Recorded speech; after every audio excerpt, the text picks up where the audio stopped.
During the daytime, we have a set of 3 color detectors. And one is sensitive, one of the sets is, one of the detectors is sensitive to red light, another's sensitive to yellow light, another one is sensitive to blue light.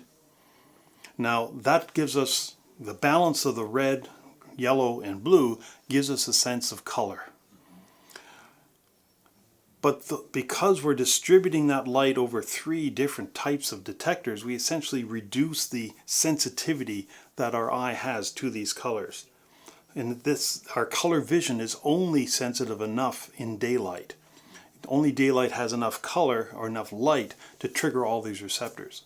It's interesting that in nature, there's almost nothing that's blue. There's very few plants that are blue that are important to our survival. The only thing that's important to us is the blue sky, which warns us of twilight and the coming nighttime. So we don't have any need for high resolution or very much sensitivity to blue light. So as a result, only 6% of our eyesight is devoted to blue light. All the rest is due to yellow and red. And with those colors, we can tell whether a fruit is rotting or ripe. So really, blue light doesn't help our vision, and the fact that these few number of sensors are distributed across our retina means we can't tell much detail in blue light.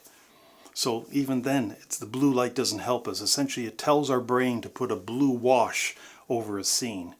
And if you go to a rock concert or a place where they use blue spotlights, you'll find that when they have the blue spotlights on, the scene is fuzzy. You can't resolve very much detail. Not only is the retina not giving you much resolution, but our lens itself hasn't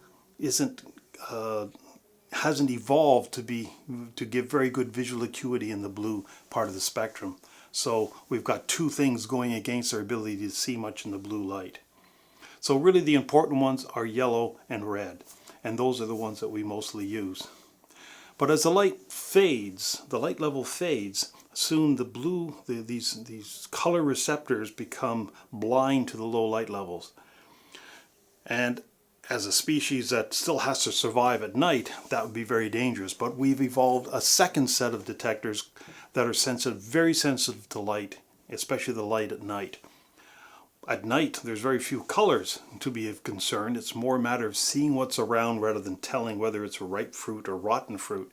So they're sensitive only to black and white. They're sensitive to a lot of colors, but they only give a signal of black and white to the brain.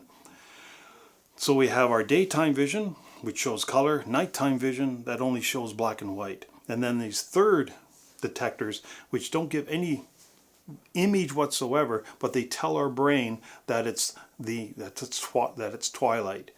When the twilight fades below their threshold, then the brain realizes it's nighttime and it's time for us to rest. And during rest, it's not just a matter of falling asleep, but there's chemistry going on that can't be done during the daytime. During the daytime, there's a lot of activity. You pull muscles, you damage your skin, you get infected, and so on. So there are hormones in your body that course through your system at night when you're resting, when you don't need these muscles, that repair that damage and rejuvenate your body. Not only that, but there's other hormones that go through that ferret out and destroy incipient cancer cells, and so on. There's also hormones that go into your brain that reduce the stress levels and anxiety and even symptoms of dementia. So there's a benefit to have all these hormones coursing through your body at night. However, if you have components of blue light that are shining in your eye throughout the night, then all these hormones that are normally released at night are held back or disabled, and where they sit waiting for nighttime, they eventually atrophy and are eventually reabsorbed. So you really don't get the benefit of a good night's sleep. You may sleep, but you won't get the physiological benefit of that sleep.